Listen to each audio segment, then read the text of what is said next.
I wonder where my pain comes from. It hurts and makes me go numb. Feeling old, but I'm still so young. And most hate and ignore the fact that I'm the chosen son. And I'm grateful for the ones who woke me up. For all the other dreamers, your ship has sunk. If not, my spirit is flying, so duck. This is for all the time that they took. Yet I'm still the one who gets overlooked. But it's good. This one is for the books. They tell me to step. Now every time I step, I leave them shook. That energy, step so hard to where they're scared of me. Just don't envy me. I wrote it all in stone. They're gonna remember me.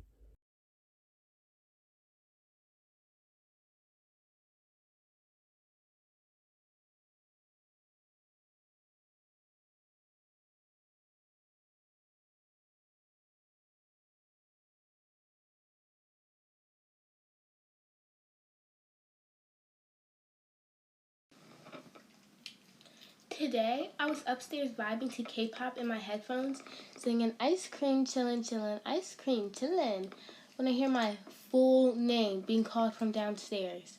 I immediately start thinking, oh my god, what could I have possibly done this time? I didn't leave the lights on, neither did I leave the water on. So, what did I do? When I get downstairs, my dad tells me to get him the remote and the water. Ugh, insert rolled eyes emoji. I give him his water and the remote that was also right next to him and head back upstairs to continue my bops.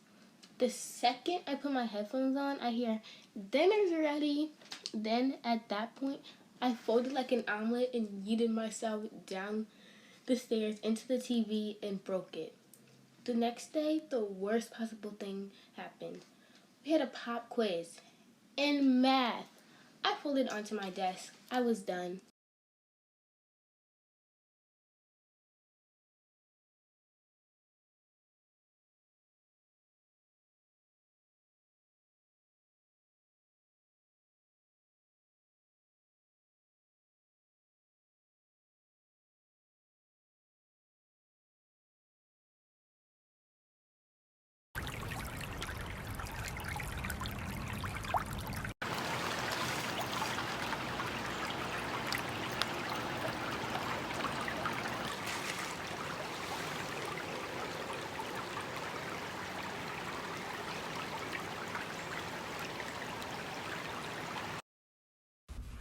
Do you ever think about how short life is? You don't think of it as short when you first get it because when all those years are ahead of you, it seems plentiful. But then it starts to happen. That's a good way to put it, right? Regardless, years simply start to peel away. Slowly at first, sure, but when you're early on, you still seem so far from the good parts, you know? Like when you were a kid and all you wanted was to get to the fulfilling part of life, the part you thought would be the golden years. Suddenly, the golden years are gone.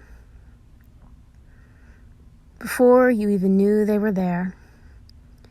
Sometimes you may not even know that the good times are over right away, especially since you didn't know they were happening. And sometimes it takes years to realize that hope is slowly dying. Nonetheless, the anticipation is gone. And you're in the part you longed for. And sure, the first sweet taste of freedom and autonomy are great, but then it becomes monotonous. You once again find yourself only tasting the rotten parts. You'd think that after childhood we'd learn that waiting for something to get better or for something to happen and change robs you of what's in your hand right now.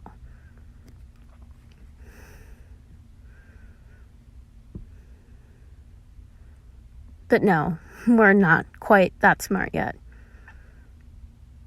And finally, when you're at the end, you just want it all to be over. You're sick of the repetition, the disappointment, the very thing itself. All you want, once again, is what's next. The end. But there's nothing else to move to. It's all gone. You have no more chapters left.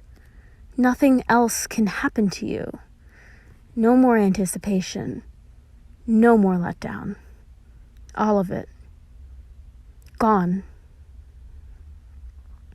You find yourself finally recognizing how good you had it all this time. At least before, if you were let down about something, not let down about nothing, which sounds dark, but it's a start, I suppose. Life keeps hope alive more than you think. When you were alive, you never really knew what not having it around was like, because it was there. Even if it had lost its way for a moment, even if you couldn't feel it yourself. But now at the end, you do know what it's like not to have it around, because there's nothing nearby for it to go to.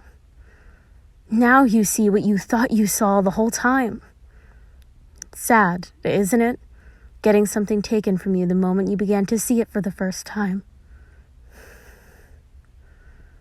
But it's always there.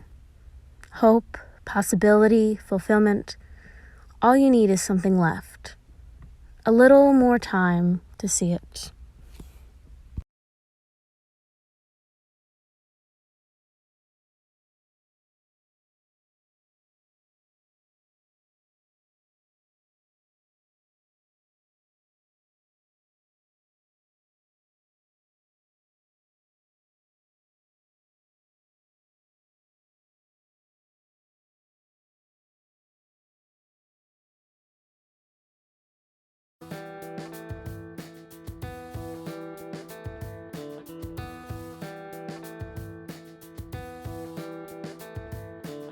Hi, my name is Dan. I'm going to tell you about me and my story.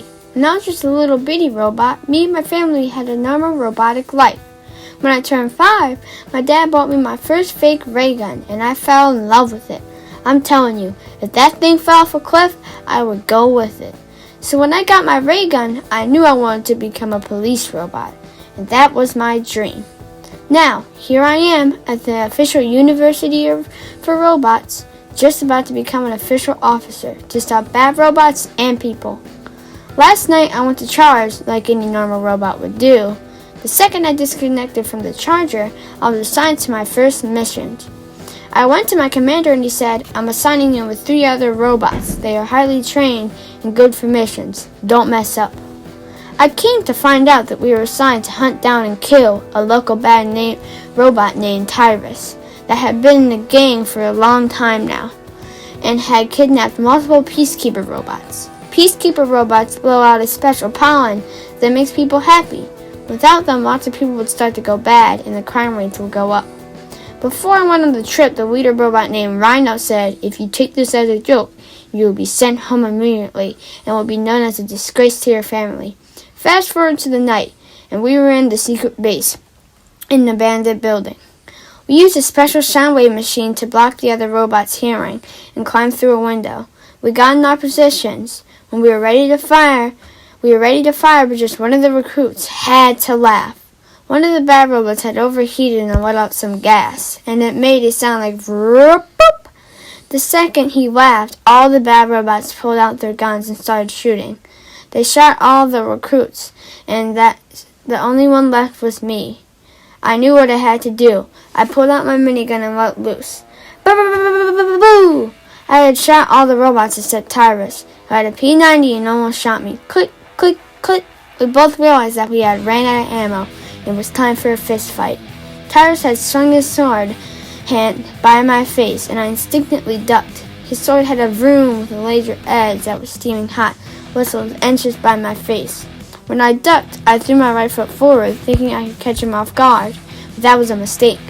Tyrus saw my leg trying to sweep him and jumped, and landed on my leg, pinning it down. He placed his foot on my stomach and began to push. At that point, I knew I had to dish my leg. Kerpop! My leg had popped off. At this point, I knew I had to resort to my forbidden attack, the one I had sworn that I could never use, the Forbidden Tiger.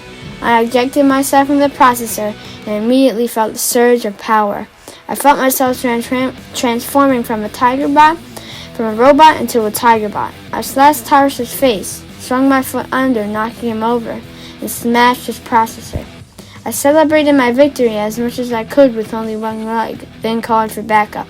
The backup crew came and took me to the base, where I received the Medal of Honor for bravery. The end.